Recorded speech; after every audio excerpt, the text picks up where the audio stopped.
A telepatia vem se tornando cada vez mais objeto de sérios estudos por parte de cientistas do mundo inteiro, especialmente dos Estados Unidos e União Soviética. Essa matéria foi publicada em 1978. Todo esse interesse, segundo alguns especialistas, vem do fato de que a telepatia é muito mais importante para a humanidade do que pensam os céticos. Se mal usada, por exemplo, ela poderá servir para manipular as mentes de populações inteiras. Será talvez a mais poderosa arma secreta do futuro. Já faz uns 100 anos que a palavra telepatia foi criada e definida como a comunicação de impressões de qualquer tipo entre duas mentes, independentemente dos canais sensoriais conhecidos. Nesses 100 anos reuniram-se muitas provas de que a telepatia é uma realidade. Embora ainda não se saiba exatamente como ela se processa, não faltam especulações explicativas a respeito do fenômeno. Alguns pesquisadores afirmam que a telepatia é um fenômeno puramente físico, enquanto outros definem como puramente psíquico. Outros contestam as duas definições, alegando que tudo que se pode afirmar com certeza é que os dois centros nervosos mantêm uma temporária relação que transcende a faixa das influências sensoriais conhecidas da ciência. Há também os que defendem uma tese ainda mais especulativa, a de que no misterioso processo da transferência de pensamento, a segunda pessoa não é diretamente influenciada pela primeira, funcionando apenas como receptora das mensagens de uma supermente, a qual todas as outras estão ligadas. Seja qual for a explicação que se queira dar ao fenômeno telepático, não se pode negar que ele exista. Eu sou o Sidney Góes e você está no Placebo. Vem comigo, que no caminho eu te explico.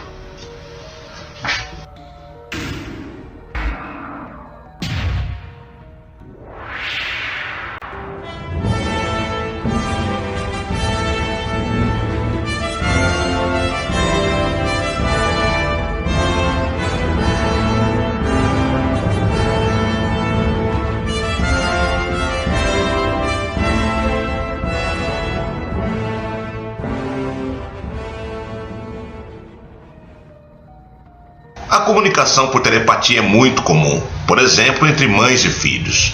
O professor W.H.C. Tenhaeff, o holandês especialista em percepção extrasensorial, estudou profundamente o caso de uma senhora que, durante a gravidez do terceiro filho, sonhou que se desse à luz a uma menina, esta viveria poucos dias. Nasceu uma menina e, apesar das garantias do médico de que a bebê era perfeitamente normal, a mãe entrou num estado de inquietação que beirava o pânico. Ela contou a Tenhaeff que não conseguia se livrar da visão do sonho, apesar de se esforçar nesse sentido. Seu marido, o médico e as enfermeiras do hospital onde estava internada fizeram tudo para tranquilizá-la, sem resultado. Até que no quarto dia depois de nascida, a menina foi encontrada morta no berçário, diz Tenhaeff. Quanto mais estudamos casos como este, mais somos levados a considerar que a intuição materna é uma forma toda especial de percepção extrasensorial. Há uma estranha combinação de telepatia e premonição na base da relação mãe e filho.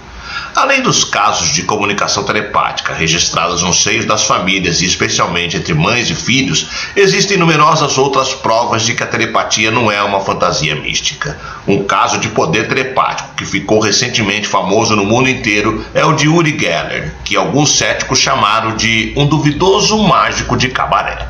Mas os céticos não foram a maioria. Cientistas de várias áreas fizeram todo tipo de teste com ele, constatando seus dons extrasensoriais. Geller foi submetido a testes rigorosos no Instituto de Pesquisa de Stanford, na Califórnia. O físico Ted Bastin, um dos que observou os testes, declarou: "As coisas que eu vi Geller fazer são absolutamente notáveis. Ele entortou objetos sem tocar neles e fez outros se movimentarem pela sala. Diante de um fenômeno como esse, não se pode querer conservar a qualquer custo uma visão científica ortodoxa. Geller é genuíno, não existe qualquer truque por trás do que ele faz." Na União Soviética, as pesquisas sobre telepatia têm sido intensificadas a cada ano. Certos de que todo ser humano tem dentro de si a capacidade de transmitir e receber pensamentos, não importa a que distância e quais as barreiras, os cientistas russos começaram a divulgar suas pesquisas sobre o fenômeno telepático. No dia 19 de abril de 1966, Kal Nikolaev desembarcou de um avião na cidade de Novosibirsk, na Sibéria, dirigindo-se imediatamente para o bairro Akademgorodok. que é uma verdadeira cidade científica. Ali, cientistas de várias especialidades dispõem de todas as facilidades para realizar suas pesquisas. A média de idade de 30 anos, o QI médio é de 130 pontos. Nikolaev era o homem escolhido para servir como receptor de mensagens telepáticas a serem enviadas de Moscou a mais de 2.000 quilômetros de distância. Ele devia provar que duas pessoas espiritualmente sintonizadas podem entrar em contato sem precisar de máquinas, não importa a distância que as separe. Era meia-noite na Sibéria. Em Moscou, os relógios do Kremlin bateram 8 horas. Yuri Kamensky, biofísico, recebeu de um grupo de cientistas um pacote lacrado e foi trancado no quarto à prova de radiação. Eu não sabia o que devia transmitir telepaticamente a Nikolaev, disse ele. Só sabia que se tratava de 6 objetos que a comissão entregaria em pacotes lacrados. Eu teria 10 minutos para a transmissão de cada objeto. No primeiro pacote, vi uma mola de metal formada de 7 espirais duros. Peguei a mola e deixei que meus dedos sentissem suavemente as espirais. Tentei imaginar que estava sentado em frente a Nikolaev e então tentei ver a mola com os olhos de Nikolaev. A 2.000 quilômetros de distância, Nikolaev se concentrava. Testemunhas oculares viram seus dedos fecharem ao redor de algo visível apenas por ele. Nikolaev escreveu então: redondo, lustroso, parece uma bobina de fios de aço, um carretel. Depois, quando Kamensky se concentrou numa chave de fenda com um cabo preto de plástico, Nikolaev anotou: comprido e fino, metal, plástico, plástico preto. Após a experiência, Kamensky, o transmissor, declarou: parece que todos têm dentro de si a possibilidade latente de transmitir e receber. Mas como ocorre com qualquer possibilidade latente, esta também tem que ser desenvolvida e treinada. E há pessoas que têm naturalmente mais talentos que outras.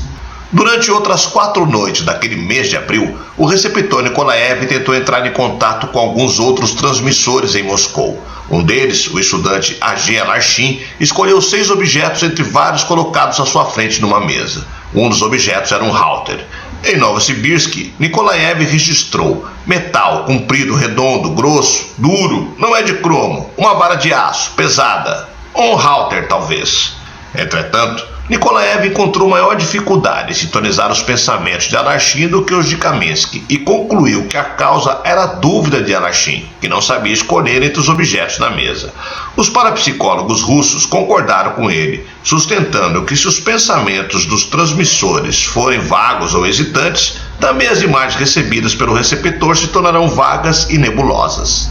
Nikolaev descreveu 50 dos objetos transmitidos de modo satisfatório, declarou após as experiências o Dr. Hippolyte Koga, diretor do laboratório PSI em Moscou, um órgão que estuda fenômenos parapsicológicos. A imprensa e os cientistas estavam excitados. O engenheiro Viktor Propokin escreveu no Pravda que o sucesso de Nikolaev na Sibéria convenceu de que todas as pessoas têm forças telepáticas latentes em diversas graduações e que essas forças podem ser treinadas. No mesmo jornal, o Dr. Kogan escreveu: se os resultados desses e outros testes forem considerados com a reserva necessária, ceticamente, mas também sem preconceitos, não há dúvida de que a parapsicologia, com todo o seu mistério, em breve será aceita como ciência.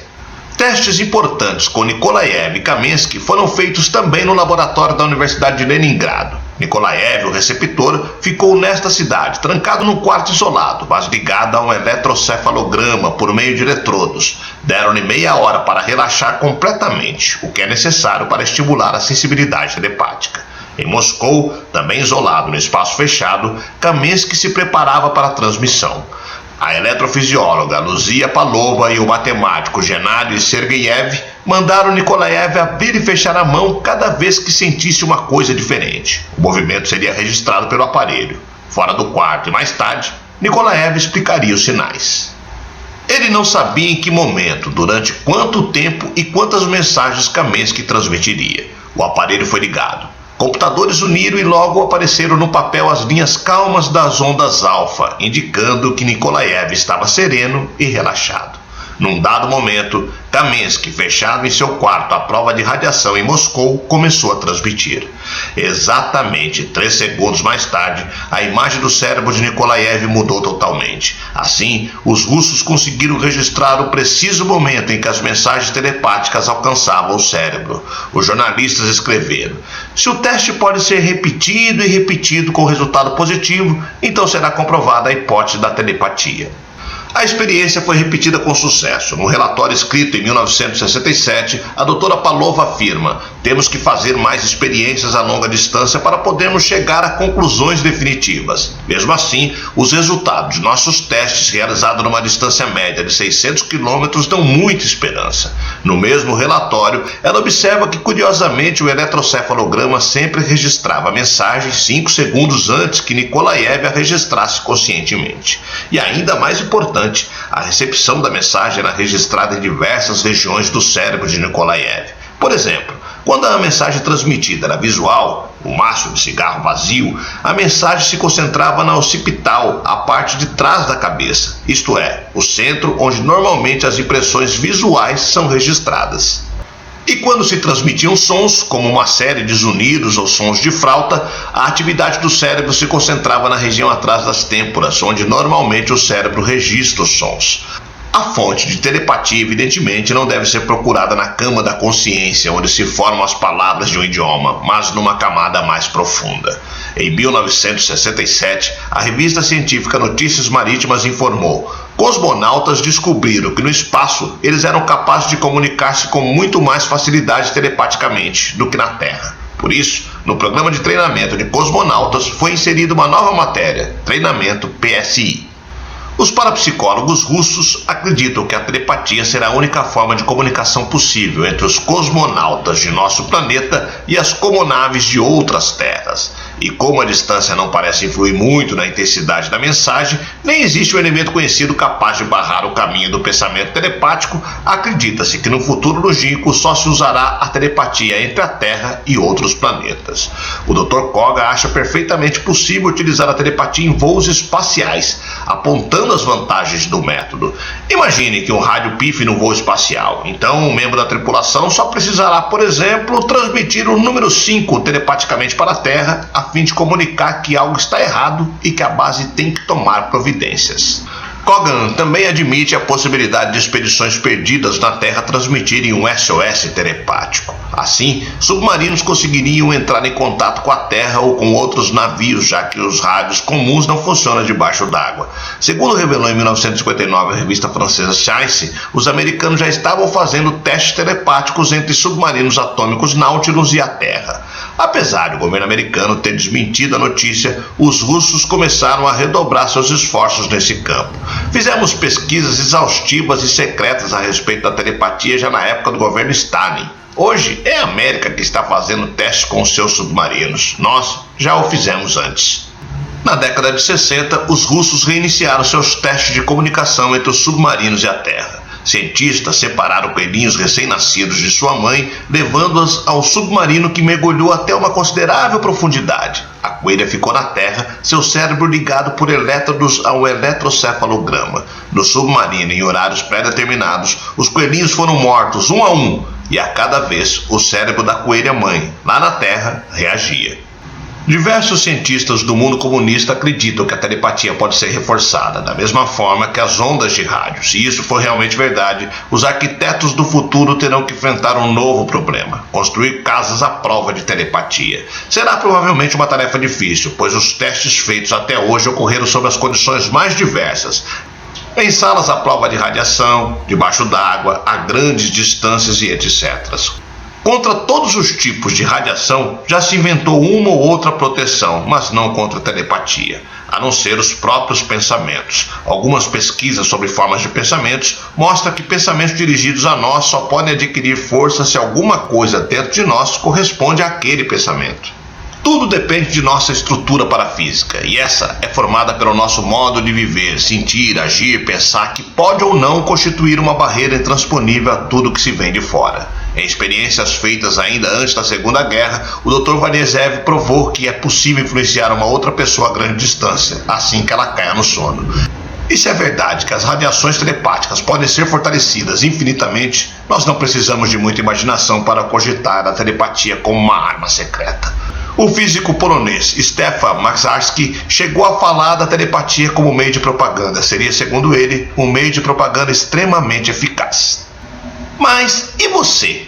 Já imaginou os riscos que a humanidade correria se aqueles que detêm o poder fossem capazes de influenciar diretamente as mentes das pessoas?